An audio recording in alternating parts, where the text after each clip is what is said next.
Estamos ubicados, hermanos y hermanas, en la expresión del Salmo número 51 para meditar acerca de este tema que tiene que ver con la benevolencia del Señor.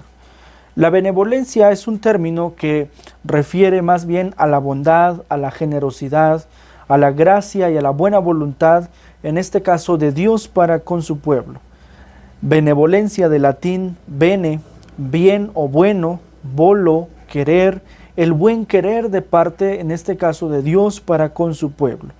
Y precisamente el Salmo número 51 no requiere de más explicación que el que nos presenta el título que trae la Reina Valera 1960, porque nos dice de la siguiente manera que el Salmo 51 es el arrepentimiento y plegaria para pedir purificación.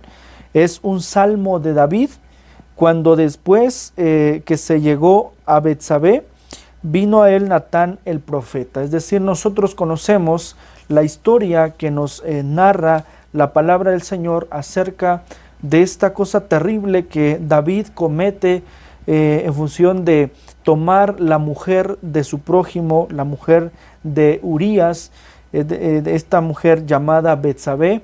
Y es aquí la descripción que tenemos en el Salmo número 51, la muestra más clara o la forma en cómo nuestro Dios salva a David, de cómo Dios, hermanos, nos salva. El Salmo 51 es pues la expresión de la bondad, de la benevolencia del Señor. Y cuán importante es que nosotros podamos reconocer a la luz de la Escritura la benevolencia del Señor, es decir, el afecto que Dios tiene para con nosotros, porque en su calidad de ser benevolente, nosotros no merecemos en verdad esta salvación, pero Dios, que es rico en misericordia, Dios que es grande en amor, nos ha amado con un amor eterno y nos ha dado de su misericordia. Y por esta manera, hermanos, es que nosotros podemos visualizar el Salmo 51 a través de estos puntos que vamos a dar en este momento. En primer lugar, nosotros visualizamos en los versos 1 y 2 la conciencia de David, que sabe que hay un solo Dios que le puede salvar. Aquí está la conciencia de un Dios que salva. Leemos la palabra que dice de la siguiente manera: Ten piedad de mí, oh Dios, conforme a tu misericordia, conforme a la multitud de tus piedades, borra mis rebeliones.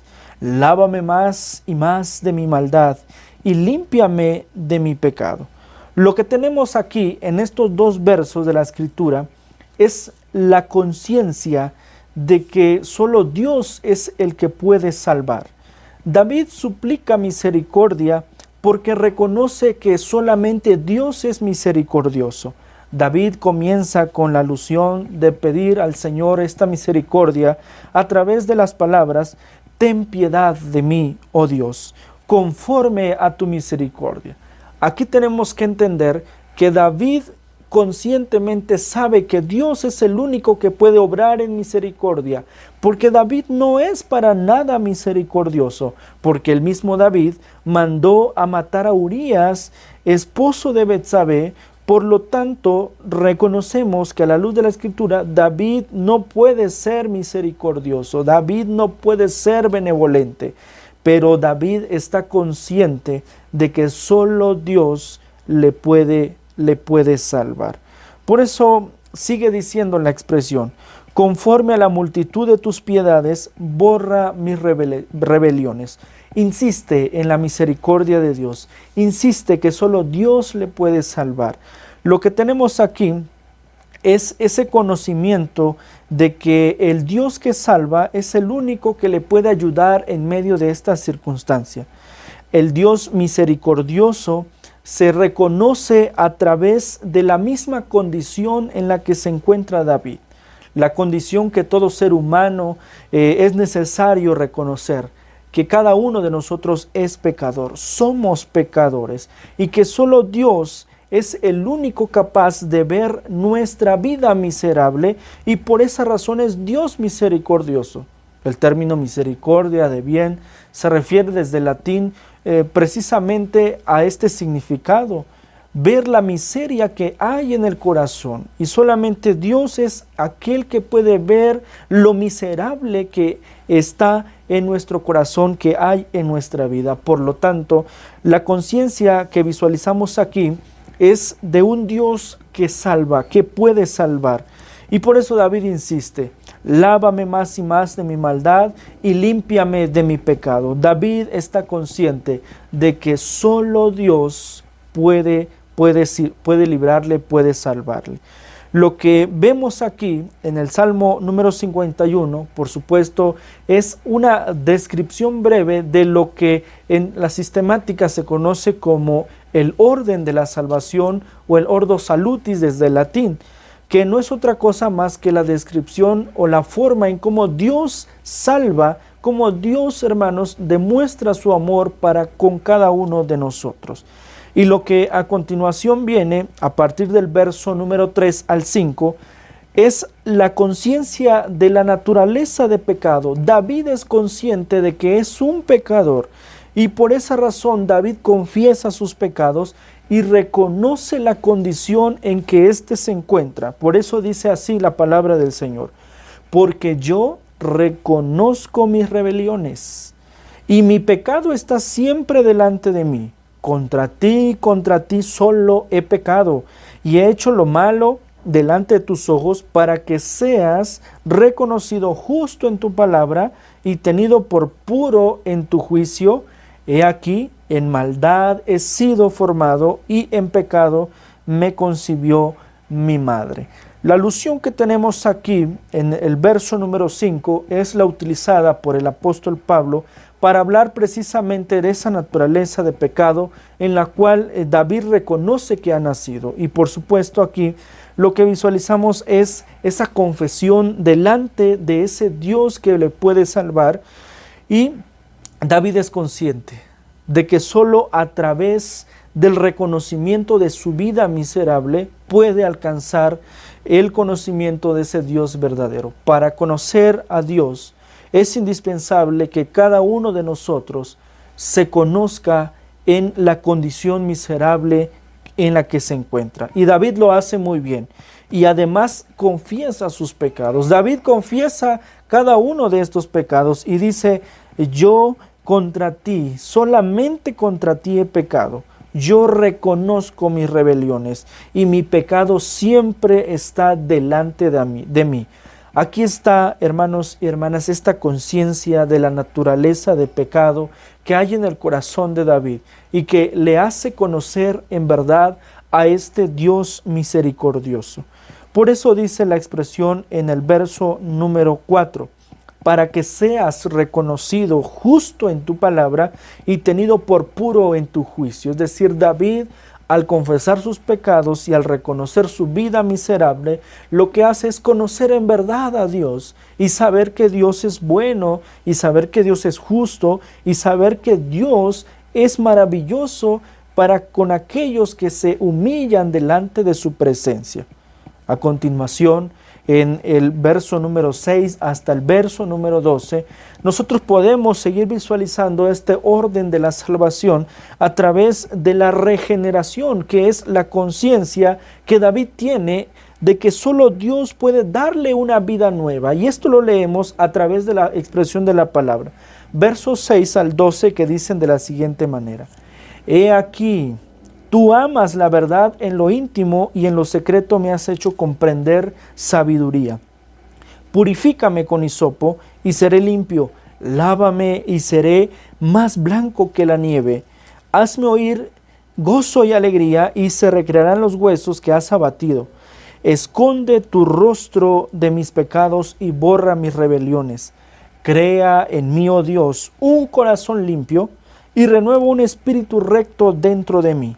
No me eches de delante de ti y no quites de mí tu Santo Espíritu.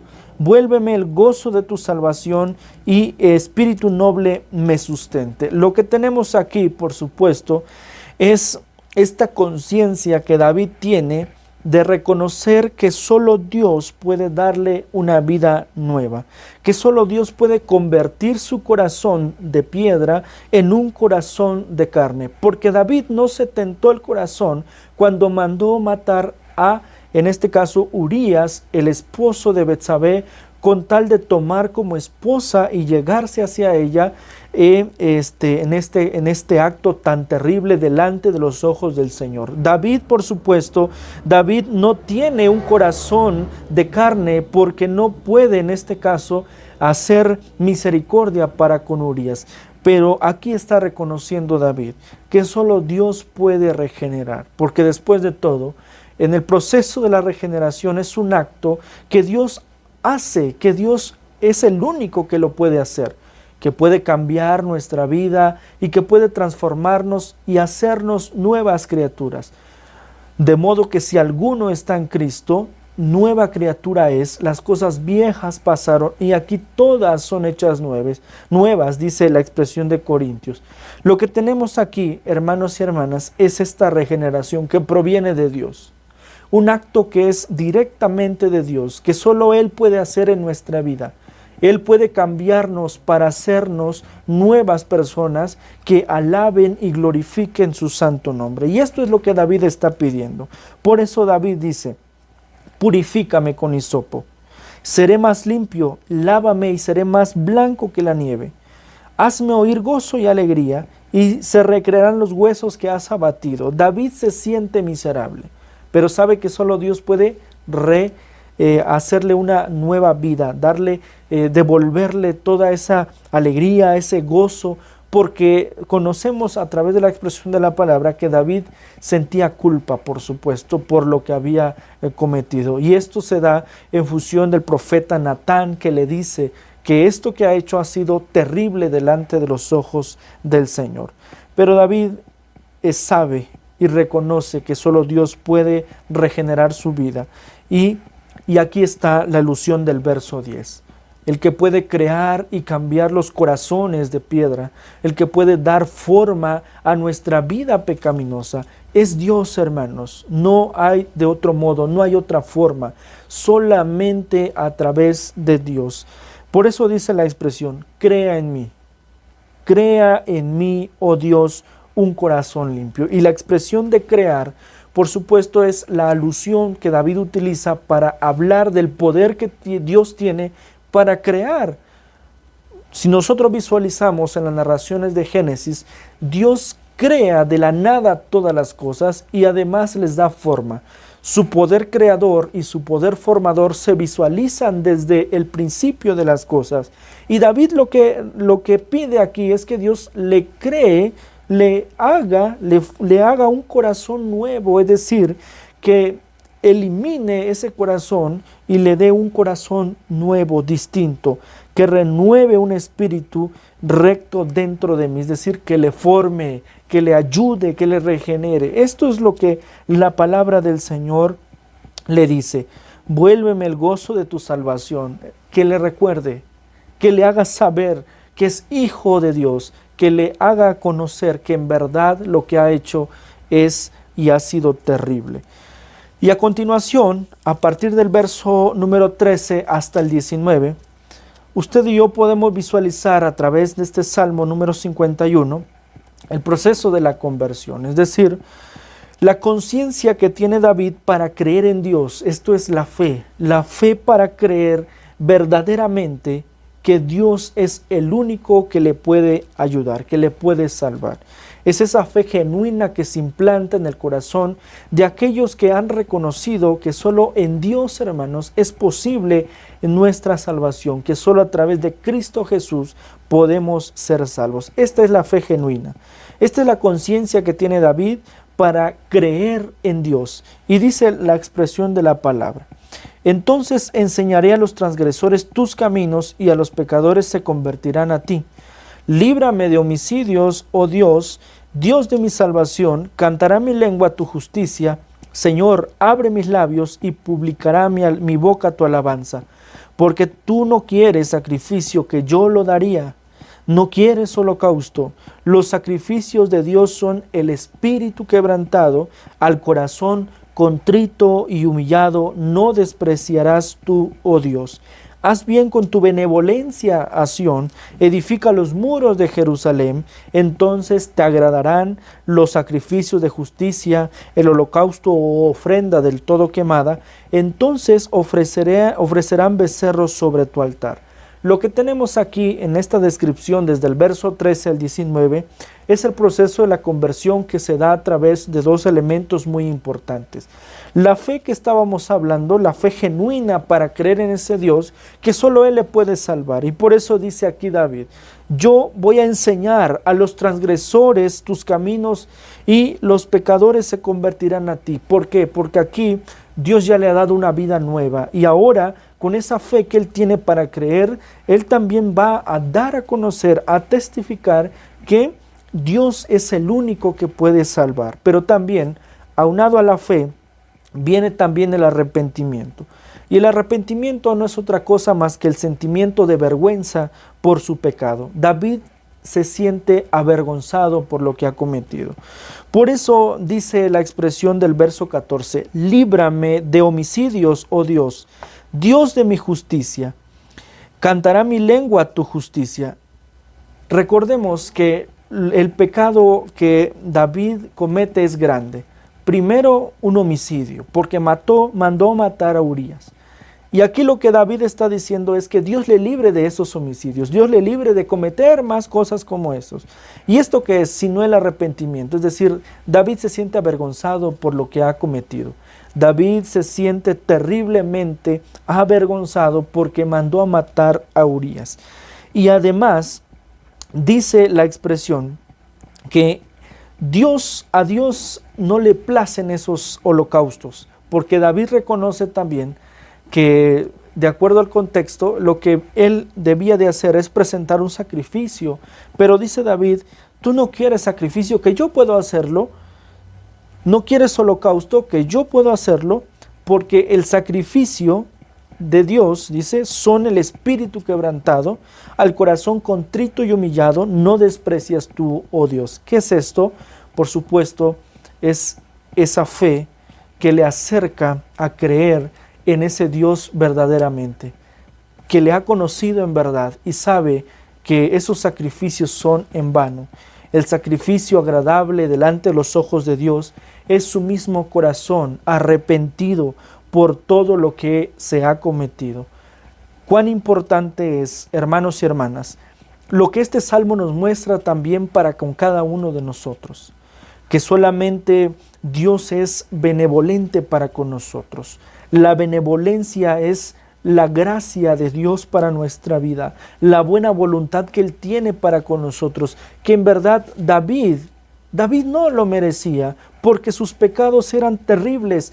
No obstante, él puede creer en ese Dios y sabe que solamente Él le puede salvar. Ahora, cuán indispensable es que usted, amado hermano, amado oyente, pueda acercarse a Dios para creer que es el único que puede salvar su vida de en medio de esa situación de pecado, que no hay pecado más grande que el gran amor de nuestro Dios no pueda cubrir, no pueda perdonar. La benevolencia del Señor se da en este tiempo en función, hermanos y hermanas, de que su gracia está llegando hasta nuestros tiempos, hasta nuestra vida. Y cuán importante es que reconozcamos que solo Dios nos puede salvar. Cuán importante es que reconozcamos con una conciencia de que también somos pecadores y que necesitamos de la presencia maravillosa de Dios. Tenemos que tener una conciencia que solo Dios puede cambiar nuestra vida vieja y darnos una vida nueva, traspasar ese corazón de piedra en un corazón de carne y, por supuesto, creer con una fe genuina que Él es el Señor y Salvador de nuestra vida y, por supuesto, arrepentirnos, sentir vergüenza de nuestro pecado. En esta hora de la noche, en el nombre del Señor, los invito, amados hermanos y hermanas, amados oyentes, amigos, a que puedan venir a los pies de Cristo, a que puedan venir al reconocimiento de su Salvador, a que puedan olvidarse de aquella vida vieja, viciada de pecados, y que podamos correr a la gracia maravillosa de Cristo Jesús. Si tú, amado amigo, amado oyente, quieres acercarte al Señor, este es el tiempo de la gracia. Este es el tiempo del reconocimiento de Dios como Señor y Salvador. Te invito en el nombre del Señor a que tú puedas venir a los pies de Él y puedas vivir para la alabanza de su gloria. A través de esta expresión de la palabra, nosotros hemos comprendido que Dios es bueno para con nosotros, porque aún David no merecía el perdón, pero David fue perdonado, fue restaurado. David fue regenerado para la alabanza y la gloria de su nombre. Así pues nosotros, hermanos y hermanas, acerquemos nuestra vida en la presencia de Dios y vivamos para la gloria de su nombre. Oremos al Señor. Padre, te damos gracias. Gracias porque tú has sido bueno, Señor, porque nos has perdonado. Y aun cuando no lo merecemos, Señor, tú has sido bueno con nosotros. Aun cuando nuestros pecados son en multitud, Señor, y aun cuando a nuestra perspectiva no tiene perdón, tú eres bueno, Señor, tú eres benevolente. Tú, Señor, quieres lo mejor para nosotros y nos traes esta salvación, Señor, que esto es lo más maravilloso que nosotros podamos tener. Gracias por salvarnos, Señor. Gracias por llamarnos y poder estar al servicio de tu reino. Te pido, Señor, que tú puedas transformar estos corazones de piedra en corazones de carne, de aquellos que se acerquen, Señor, en este tiempo, en este momento, a creer en tu nombre y a confiar que solamente tú eres Dios y que solo tú, Señor, puedes salvar. Gracias, Padre Celestial. Te alabamos y te glorificamos en Cristo Jesús, Señor nuestro. Amén. Que el Señor confirme su palabra, hermanos y hermanas.